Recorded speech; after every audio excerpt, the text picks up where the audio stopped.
Hello and welcome back to the virtual classroom. I'm your host, Dr. Olmsted. As you can see, today's topic is the follow-up lecture to the French Revolution. This is kind of the granddaddy of them all because it is entirely confusing, convoluted, makes nonsensical ideas of what actually happened, and it's just plain confusing. And in the end, what did we actually accomplish? So, before we get to all the chaos and try to make sense of all this chaos, hit pause on this video, jot down the lecture outline, and pay attention to those key terms at the left. Y'all ready for this? Let's get started. Now, as we mentioned, the French Revolution is broken down into three major elements, right? We have the Age of Montesquieu, the Age of Rousseau, and then, as we'll see when we get to the next lecture, we have the Enlightened Despot era, the Age of Voltaire. And so today we're going to focus on the first two ages. And just, again, I'm warning you, you might want to start drawing yourself a timeline or a hierarchical chart, a flow chart, because this does get quite confusing. Not only is it things we're not necessarily familiar with, being, in the United States, so it's not part of our normal history, but also in addition, it's just crazy the way in which this unfolds. Now, we left off, right, with this idea that the States General are all going to meet together, and each one's going to get one vote. But the problem, of course, that means is that the 96% of the population, the third estate, gets one vote, which means their interests are not going to be met, despite calling the States General for only the third time in French history. And so what happens is when they show up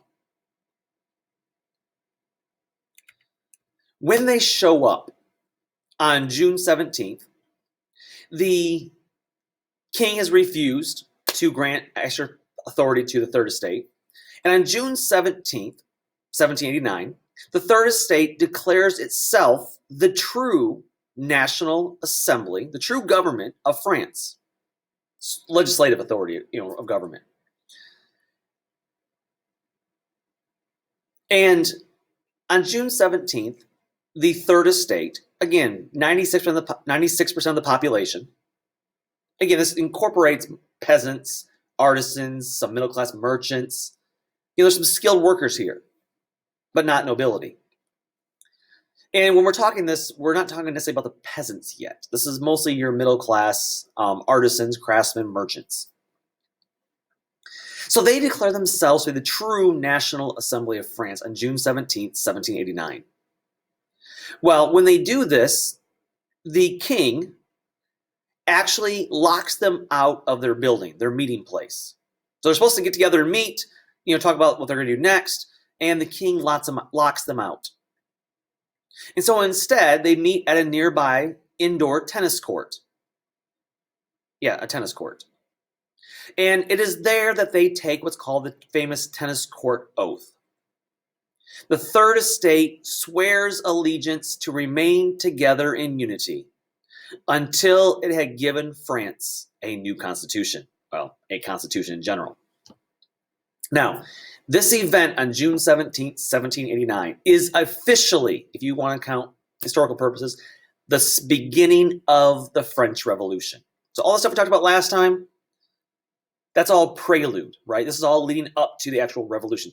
The revolution starts when King Louis XVI locks out the third estate, and they meet in a tennis court and declare themselves the National Assembly, who is going to deliver a constitution. And they will assume sovereign control and sovereign power on behalf of the people of the nation. Now, big surprise, this is not met with any sense of, well, sure, go ahead, do what you want to do. Instead, Louis XVI brings an army of 18,000 troops into Versailles. And we start to see a number of defections from the first and second estate.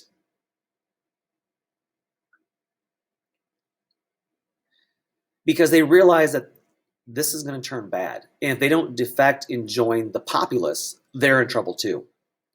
And so on June 27th, Louis, realizing that he's in trouble, does actually dissolve the Estates General. Again, he called it, trying to pacify his power, and now he's going to dissolve the Estates General. This is now the point of no return. Because up to this point, you might be able to negotiate. But when Louis XVI dissolves the National Assembly due to all these defections, rather than try to, again, realign himself and bring up support, this is now the point of no return, because now he's allied with the nobles. While the Third Estate fears nobles more than ever. Now, you remember I told you this is all taking place at a very precarious time in French history. Yeah, there's mounting debt. There's lots of turmoil, obviously. But even more important, this was taking place during a huge depression and drought and famine, right? And so what happens next after this, again, so far it's just political interplay thus far. Yes, there's troops in the city. There's fear on both sides, but this is still just the elites for the most part. What happens next, though, is the Depression era of France takes its toll. Because on July 14th, 1789, about a month later, we see a place where we have food shortages, high inflation on bread, 25% unemployment, and the military is in the city, so there's a great fear of military repression. And then Louis does the number one thing you don't want to do in a bad situation. He escalates it. He lights the match of the powder keg, because he brings in Swiss mercenaries to march on Paris and Versailles to restore order. Again, declaring law and order. Well, you already have protests in the streets, and when troops start coming at them, they're going to begin to defend themselves, and we're going to see a riot. So on July 14th, 1789, an angry mob begins to storm through the city, again, partly in defense for themselves, and partly out of frustration over lack of food, unemployment, depression. But what they went for was the Bastille. Now, do I have a picture? No, I do not. I have a picture of the Bastille. The Bastille is the royal fortress and prison that also houses the gunpowder and weapons. And so they do storm the Bastille, and they will free some prisoners and seize the gunpowder and weapons there. The prison's governor and mayor were beheaded and put on pikes and paraded through the cities. At this point, Paris is lost to the king. The fall of the Bastille represents a symbolic act against royal despotism, and it pushes Paris to the forefront of the revolution. But at this point, Paris is lost. But this is what's happening in Paris. What's happening in the rural countryside areas? Well, the spirit of rebellion begins to spread to the French countryside, sparking a wave of violence there as well. And what happens is, what's called the Great Fear of 1789. So while the storming of the Bastille is taking place because troops are ordered into Paris, in the countryside, the French peasants are also rising up, seeing what's going on with the Third Estate in the cities. Remember, they're part of the Third Estate too. And they begin to attack manorial housing in an effort to destroy the legal records of any feudal obligations. Now remember, they're still under large parts of feudalism some 400 to 500 years later in the rural countryside of France. And so they begin to break into these manors, these large houses, and burn the records. Because what these records are is saying, well, you owe me this much money because of some long feudal obligation. The taxes are unpaid. The middle class of the peasantry begin to form a National Guard militia unit to protect property rights. Yes, we're back to angry, drunk farmers again. And finally, on August 4th, just a month later, the National Assembly, led by the Third Estate, votes to abolish feudalism in France and declare equality of taxation to all classes. So no more exemptions for the clergy and for the nobility. I'm not saying that peasants don't have to pay taxes, but everyone should pay their equal fair share. And again, this was done largely to try to stop the violence. But what it does do is very important, which is end serfdom. It ends the exclusive hunting rights of the privileged nobles. It ends fees just to get justice. It ends corvée, the forced labor system. Oh, I'm sorry, there's the picture of storming of the Bastille. And so that was on August 4th. Again, follow the timeline. It started in June, now we're in August. August 26th, the National Assembly issues the Declaration of Rights of Man and Citizen. Again, you'll see this is building on the Enlightenment ideals of classical liberalism. Ideas that men are born free and equal in rights. Natural rights, life, liberty, security, resistance of the oppression. Again, building on Locke. And that law is an expression of the general will, Rousseau. And you see that on your screen. These are what became the basic blueprint, right? So, again, you'll see some definite references to the American Constitution. You'll see guaranteed due process of the law, innocence until proven guilty, sovereignty of the people, freedom of expression and religion, taxes only raised with common consent, separation of powers, compensation of property from private persons must have fair compensation, and citizen applies to all French people regardless of class. These are just basic guaranteed rights that should be common sense.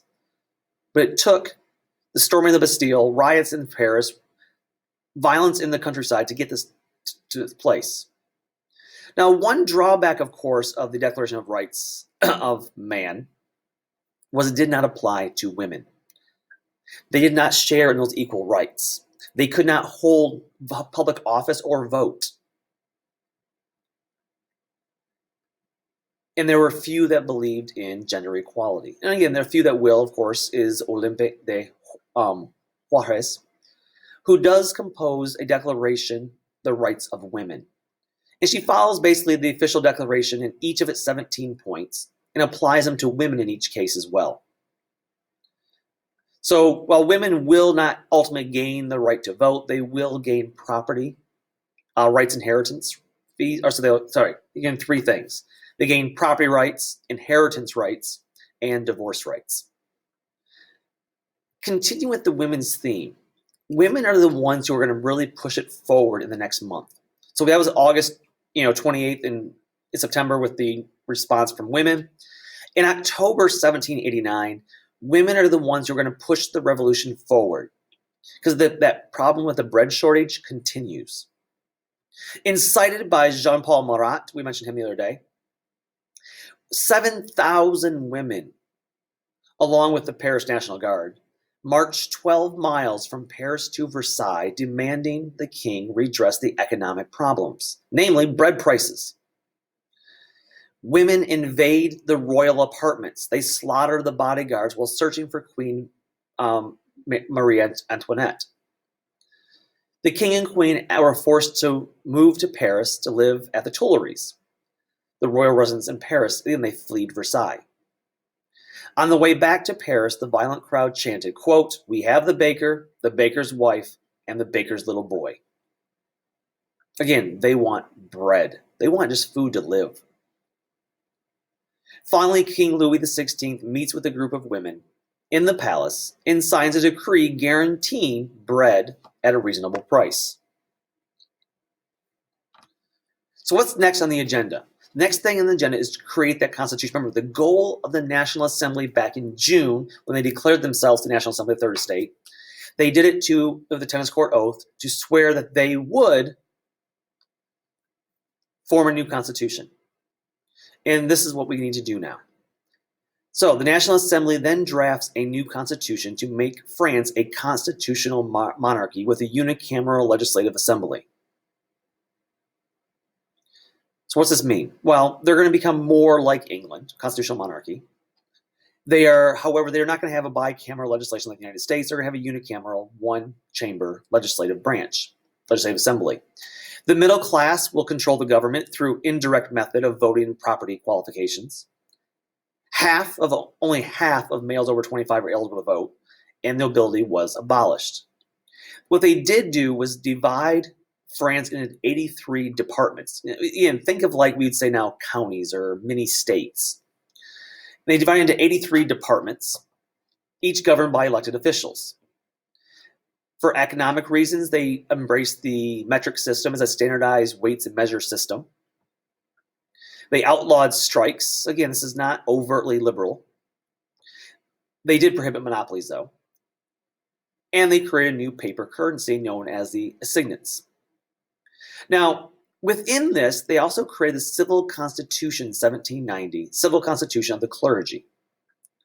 This created a national church with corresponding 83 bishops and dioceses. But what's interesting, this is a secular institution. This, in essence, secularizes religion. This is to get away from the standard of Catholicism. All clergy would be paid by the state, elected by the citizens. Convents and monasteries are abolished. Church property was confiscated to pay the national debt. But what it did also do is allow freedom of religion, though. Protestants, Jews, agnostics could all legally take part in elections based on citizenship and property qualifications. On the one hand, this might sound, progressive, right? Maybe liberal in keeping those Enlightenment ideals. This, however, is often looked at as the biggest mistake of the National Assembly. They were okay. People were okay with the Constitution. That made sense. But there was a deeply divided France over the issue of religion. The Pope is going to condemn this act. And while Protestants might celebrate this, Jews, agnostics, the majority of the country is still Catholic, and they hate this. And this loses the popular support of a lot of France. And the National Assembly is going to suffer as a big result. So what happens next is King Louis XVI tries to escape in the night. So we're going to flash forward now to June of 1791. Again, for a good year and a half, this is working, right? But things are going to start to turn for the worse now. Again, things are starting to get a little bit better through 1790 as far as getting more stable. By June 1791, though, King Louis XVI tries to flee in the night to Varennes. You see on your map there. He was trying to flee because he didn't want to approve the Constitution.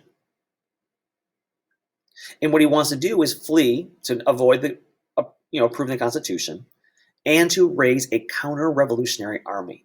Now, he was captured, both he and the Queen, and they became prisoners of Parisian mobs.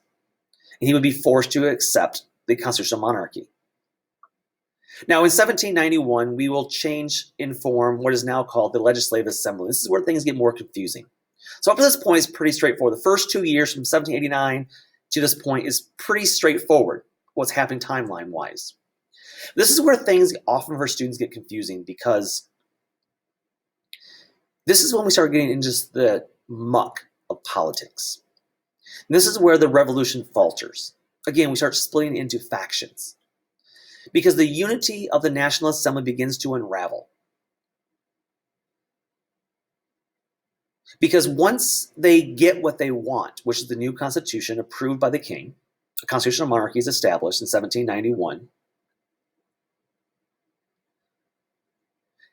what happens next is they create this new body under the Constitution, right? The Legislative Assembly, this unicameral legislation. This is what they want. This is what's good for it to happen. But when this happens, they have to elect new people to be represented in this assembly, the Legislative Assembly. So we have a completely new group of men who are going to be elected here, not the people who took part in the first 3 years of the revolution, for 2 years of the revolution, but an entirely new group of legislatures.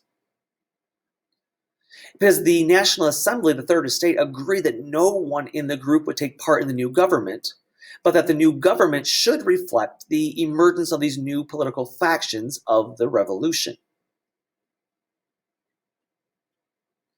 And what we see here, the members of the Legislative Assembly will sit in separate sections of the town hall. In other words, they literally separate themselves based on their political belief systems.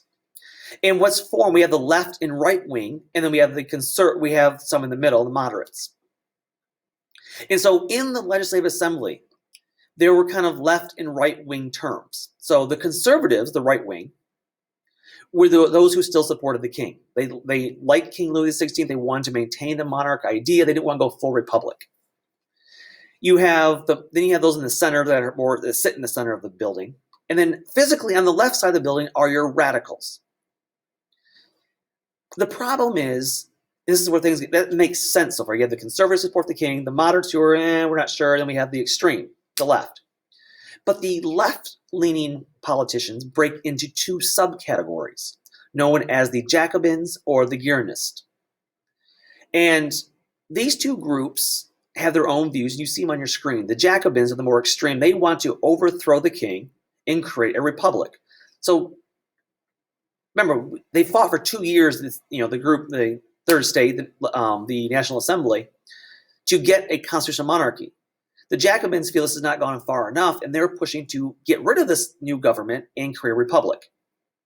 The Gironists, they don't necessarily want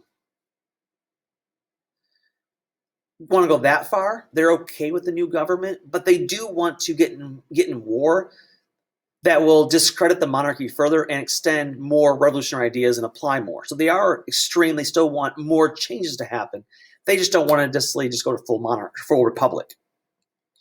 And so what happens next is they begin to push for war, the Gironists especially. And they're the ones they're much younger. They don't have that old baggage. And they're less cautious than the members of the previous National Assembly. So these guys are much more extreme. They're not worried about the consequences. And sure enough, the Legislative Assembly, pushed by the Girondins, are going to declare war on Austria in April 1792. Because the Girondins, they believe not only should we declare war to increase France, to discredit the monarchy, but also that this should be an international revolution. The French Revolution should not stop in France. It should be international. Yeah, they are very much, I don't want to call them anarchists because they're not, but they do believe that this idea of the French Revolution should spread everywhere. And this becomes known in history as the War of the First Coalition. And this is a term you guys should know because it is important as far as next few lectures we get to Napoleon. The War of the First Coalition is this war against Austria. And basically led by the Gironists, pushed by the Gironists to spread the revolution all over, because the Gironists believed that the revolution could never be secure in France until it spread to the rest of the world, because the rest of the world would basically hold France back or help France return back to a monarchy. And so the French revolutionary forces are defeated terribly by the Austrian army. And immediately the Jacobins and the Gironists blame the defeat on Louis XVI, believing that he was part of some grand conspiracy with Prussia and Austria. So yeah, France got their butts kicked against the Austrians in this war that was pushed for by the Gironists. And both the Jacobins and the Gironists, this far left group of the Legislative Assembly, immediately blamed King Louis XVI for conspiring with Prussia and Austria to defeat the revolutionary forces. And so on August 10th now, 1792, again, it started in April, the war. In August 10th, the Tuileries, the royal palace in Paris, was stormed and the king was taken prisoner. This marks the beginning of what we would call the Second Revolution in France. And it starts with what's called the Paris Commune. Now, this was a revolutionary attempt to set up a government in Paris that would usurp the power of the Legislative Assembly, led by the man on your screen. His name is Georges Jacques Danton. Now, this Paris Commune was a response to the king being taken captive. And the Paris Commune was meant to usurp the power of the Legislative Assembly, seeing that basically blaming them for the loss in the war rather than King Louis, and trying to somewhat protect King Louis. And so at the urging of the radicals in the Legislative Assembly, the Legislative Assembly suspends the Constitution of 1791. Again, this is a year later. This is August 1792.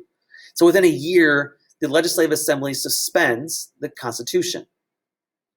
And they order new elections based on universal male suffrage to create new representation and create a Republican form of government. So in this case, those hardcore, the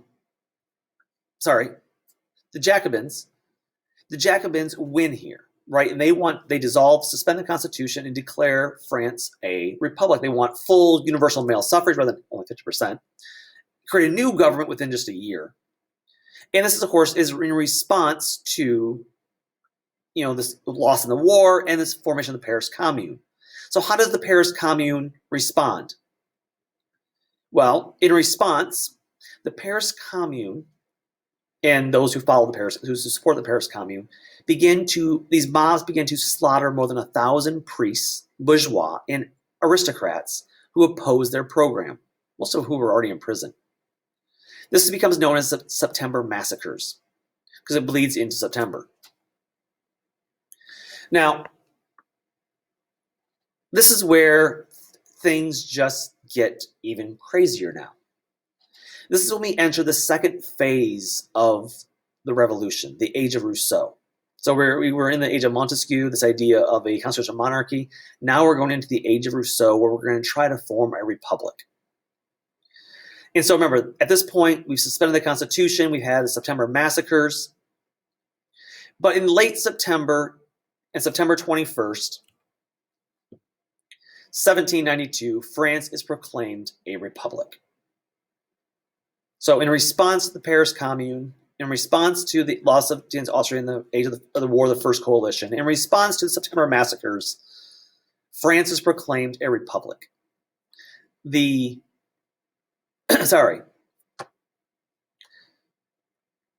Jacobins get their way. But not for long. Not for long. And so in September 21st, 1792, France abolishes the monarchy, installs a republican form of government based on ideas of equality, liberty, and fraternity. But the Jacobins get what they want here, right? And as so often happens, once a group gets what they want, they fracture, they split. And the Jacobins split into two groups. They split into the Mountain Jacobins. These are the radical Republicans. And again, not the political party, the idea of being, one Republican form of government. They're radical. They're mostly consist of the urban class. And then there's the Girondins. Again, this is different than the Girondins back here. This is Girondins, who are more moderate. And again, the term Girondins does mean more moderate. And so the Girondins are a more moderate form of Jacobin who are less radical than the Mountains, and they are predominantly in the rural areas. So you have the urbans versus the rurals, Jacobins. They're called the Mountains or the Girondins. And then there's the third group, who is the working class. So this is the working class. So those groups, the Mountains and the Girondins, are mostly your upper middle class, lower upper class, who are your wealthy people who were part of the Third Estate, but they were not recognized because, the state system. The third group is the sans-culottes. These are your extremely radical working class who are just upset over trying to find food at high costs. And they have a very strong economic agenda, who keep using violence and protests as a way to get their voices heard, because they're not being heard because they're poor. They're the working class. And they feared that the National Convention was too moderate. They wanted a direct democracy where you are immediately electing every official. Now, in the midst of all of this, in January 1793, King Louis is convicted of treason and he is beheaded and executed by a single vote. Again, the charge of treason was because he supposedly conspired with Austria and Prussia against the revolutionary efforts during the War of the First Coalition.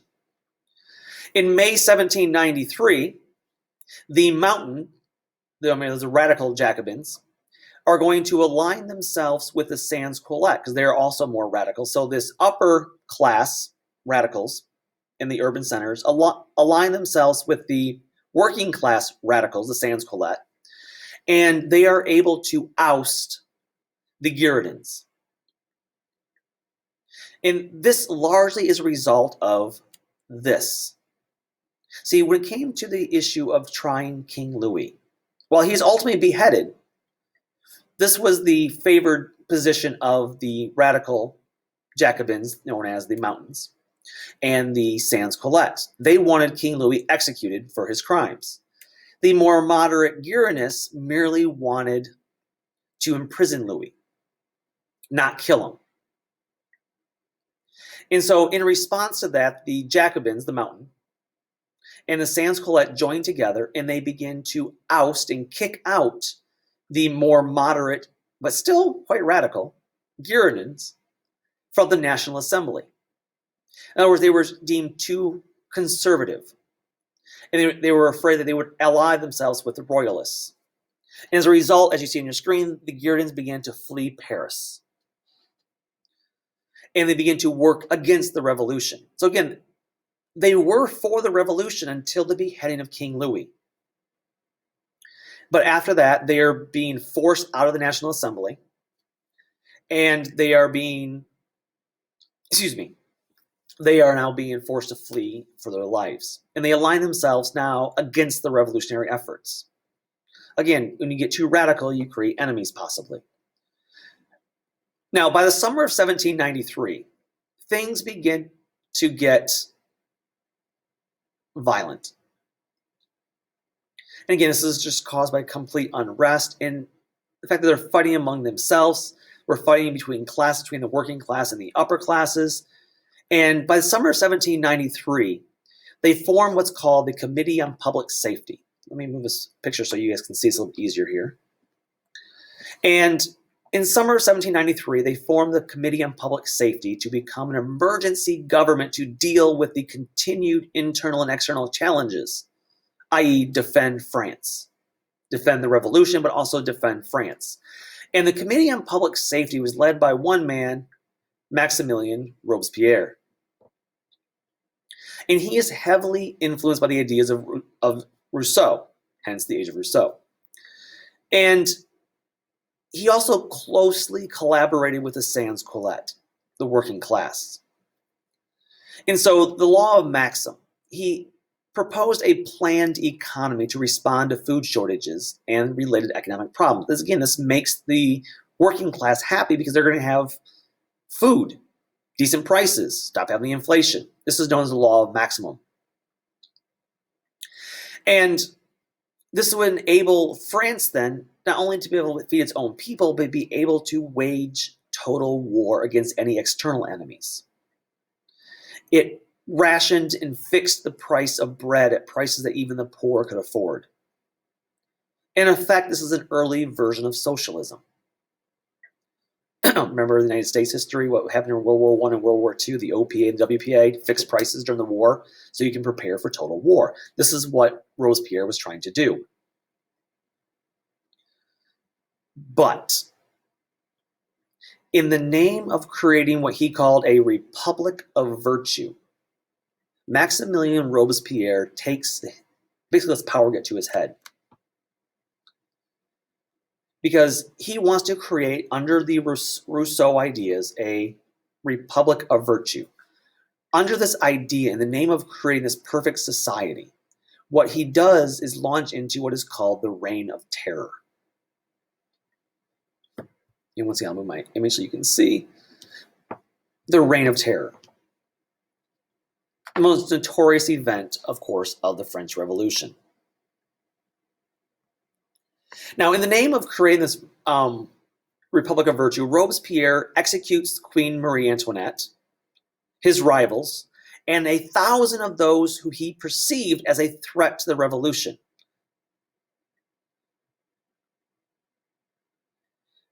About 40,000 people throughout France were executed or died in prison, many by the guillotine.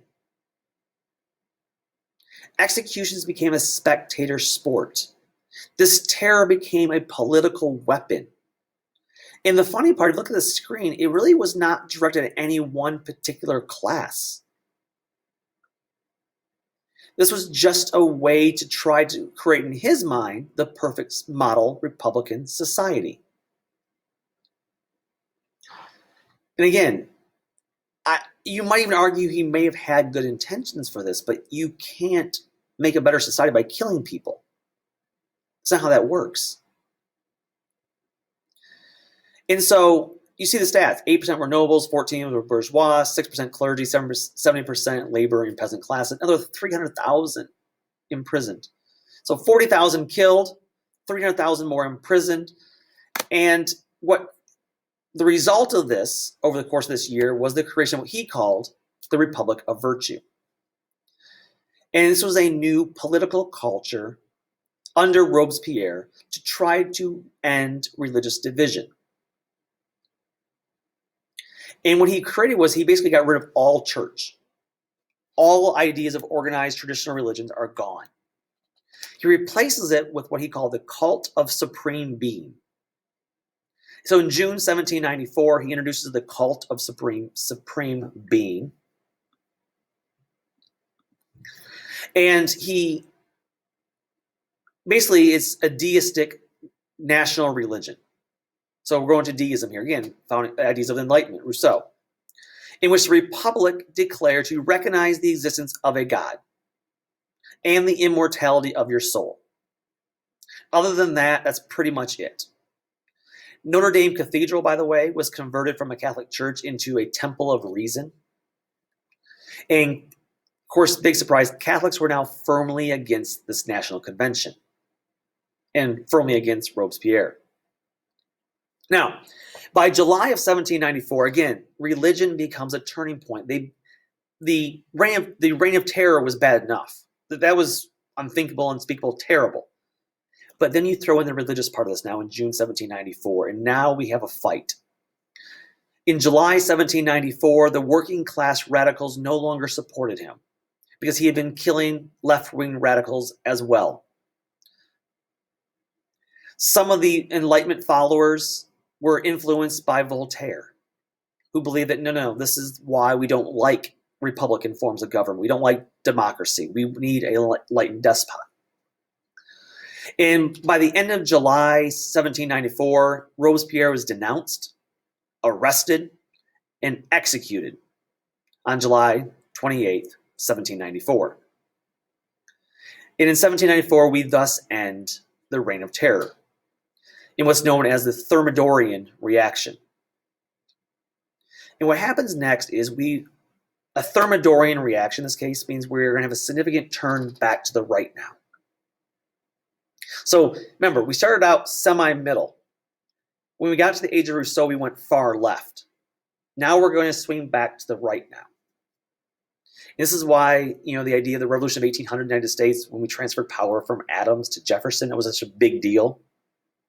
It was a peaceful transfer of power. This is why the United States has always been exceptional. We are able in the United States to handle a peaceful transfer of power. Again, we're still waiting to cross our fingers for 2020.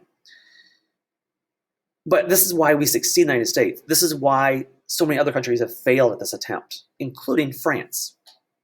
In the Thermidorian reaction now, we're going to swing back to the far right.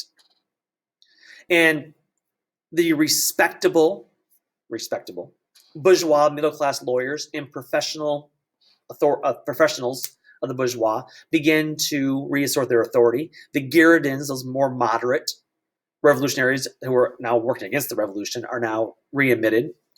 And they will form instead what's called the Directory. So there's the Thermidorian reaction. They will form the Directory that is being led now by the middle class, but it's much more conservative. They will write a new constitution in 1795, which sets up a republican form of government. This is we're basically scrapping the old constitution, create a new one. This one will be very different. This new assembly will choose a 5-member executive, kind of an executive board, to govern France, known as the Directory. It will create a bicameral legislation for legislative duties. And almost all adult males will be able to vote, but they only vote for the electors, those in the legislature, not those on the Directory. And so the result of this then is the middle class actually control the government, which becomes the Directory's major weakness because their support only comes from a small band of French society. They don't have support of the nobles, they don't have support of the peasants. They only have that middle class support. And they also end all economic controls, which ticks off the sans culotte. Oh, and one more thing. They also urge all women to tend to their homes. So again, they're not being very progressive in that manner either.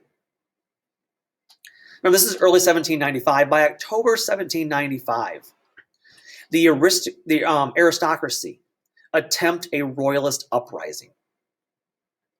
So the Directory is very short-lived here as far as before a challenge takes place. Again, they're fairly weak. They don't have a lot of support from either the upper or lower classes. The radical working class don't like them either because they've ended these economic controls that were popular for them.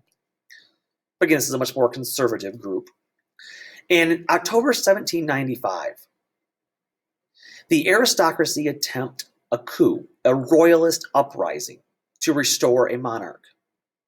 Now, this rebellion is put down pretty easily because there happened to be a very important general who happened to be in Paris in October 1795 by the name of Napoleon Bonaparte. Which means this new constitutional republic makes itself dependent on military protection at the very beginning. So within the first few months of this Directory, with this brand new government of a bicameral legislation and a 5-member Directory, led by the middle class, dominated by the middle class, within months, there's a royalist uprising that's needed the military to put down. And thus, this government is only hanging on by military force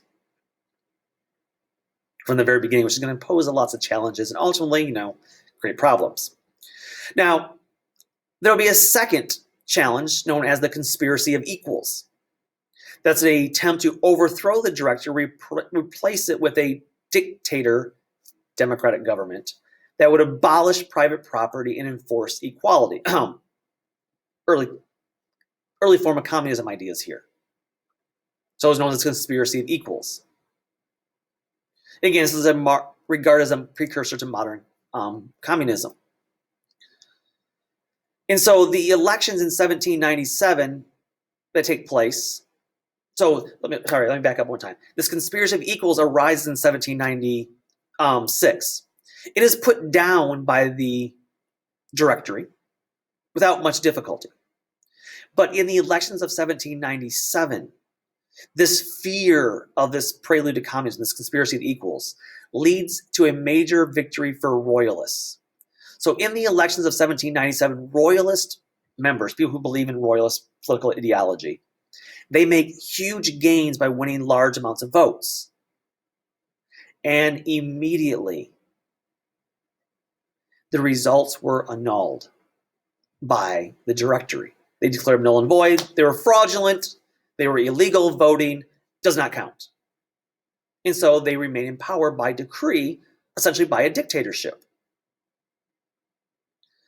Now, what happens after the annulment of this just pisses off everyone now, right? This conspiracy of equals that led to this huge election victory for the royalists that was now votes were annulled is a tremendous blow to the ideas of democracy and, of course, the revolution. And so in an attempt to save the revolution, and prevent a royalist return to power, Abbé Sieyès, remember him? He will lead a conspiracy to lead a coup d'etat. I'll move my picture up for you again so you can see the date for yourself. There you go. And so Abbé Sieyès is going to lead a conspiracy in November 1799. It takes a couple of years. I understand this is a while. But since using the military in 1795 to put down a royalist uprising, since they annulled the results of the elections of 1797, now in November 1799, enough is enough. Too many people feel that they have betrayed the revolutionary values. And Abbé Sieyès leads a conspiracy by inviting Napoleon back to Paris and to overthrow the Directory in what is known as the coup d'etat Brumaire. And sure enough, in November 1799, Napoleon has already joined the conspiracy of Abbé Sieyès, and Napoleon in 1799, November, will drive legislatures from the Legislative Assembly and establish a new constitution, which begins what's called the Consulate era. The Consulate era. Now, please note, this new constitution would be voted on by the people of France.